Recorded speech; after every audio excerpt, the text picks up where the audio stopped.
I'm Ben. I play drums for Banners Raised. I also do all of the production, engineering, kind of audio work stuff.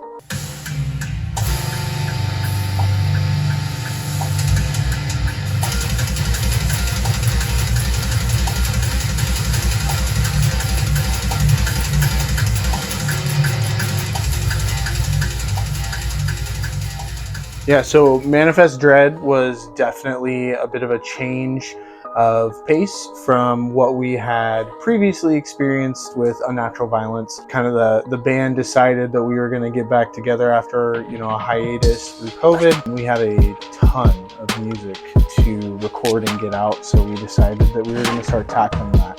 The first thing that we put out was Unnatural Violence. Part of the reason we did that, it was the most ready to go. And not only that, we really wanted to collab with other people from our scene and area that we had kind of grew up and or started with. One of the biggest things was really collaborating with other people and getting their input and trying something different. So with this next record, kind of the main inspiration kind of going into it was this whole kind of deathcore revival that's been really happening. We wanted to kind of put our spin on that. We are no genre, no drama. We do whatever we want to do musically. We're going to do it how we want to do it to the best of our ability. And, we hope that people enjoy it and want to participate and follow us through the journey of kind of just experimenting and not putting ourselves into a box. Do the ring outs here.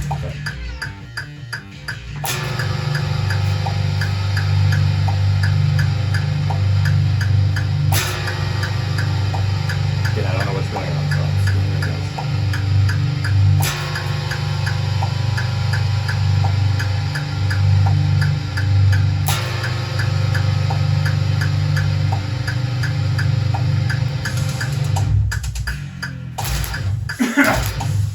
For Manifest Dread, it was very much a let's write an old school deathcore inspired record. Let's make it sound modern and let's make it heavy. Let's also tackle some current themes that are still relevant that are even prolific in the OG deathcore. I think the biggest things for me from my approach was really solidifying the sounds that we were going to be utilizing, the tones for the guitars and bass, how we were going to be making vocals work, and working really closely with Julian, since he was doing a lot of the work remotely, really helping him get stuff dialed in on his end. Beyond that, writing all of the drums. So I do a lot of really just jamming the songs over and over and over again, and kind of air drumming, and then configuring that on my keyboard and playing out the parts as I would try to play them naturally. That way it's things that I can actually play or are within the grasp of my ability if I push. But not hit cybernetic motherfucker.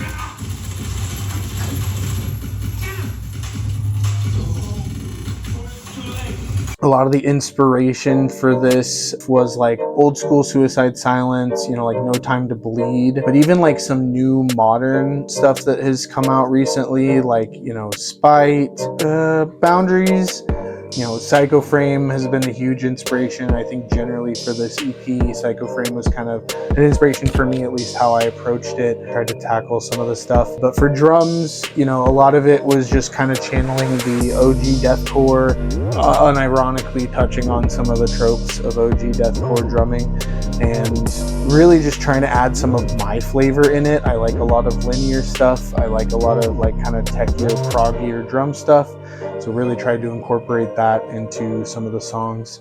The gallows and the beheading axe, then watch the world change as they all drop down. Yeah.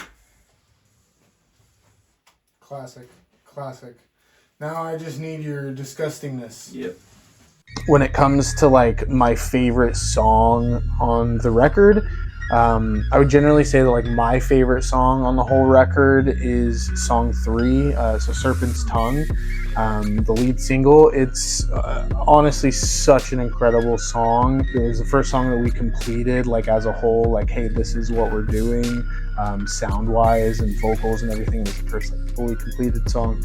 and I absolutely love it. The breakdown at the end is my favorite things that I've ever been able to participate in. Shit's just fucking heavy, dude. Like, and lyrically also very poignant. I think it resonates with a lot of us in the band. A lot of the anxiety and stress and frustrations that people currently live dealing with how things are in society. You know, outside of that, I love the whole EP. Honestly, it's one of the best things that I think I've ever been able to be a part of. And I know Julian always says it all the time, it's kind of like this thing, but yeah, if I could go back to my high school self and show him these records, these songs in the form that they're in right now, not only would I be blown away that I was the one who made them sound like this, but also that I was even involved in something like this. Like, it is absolutely insane, and I'm extremely excited and happy for people to be able to experience it. I think the deathcore kids and the kids who really like slammy stuff are going to enjoy parts of it. I also think people who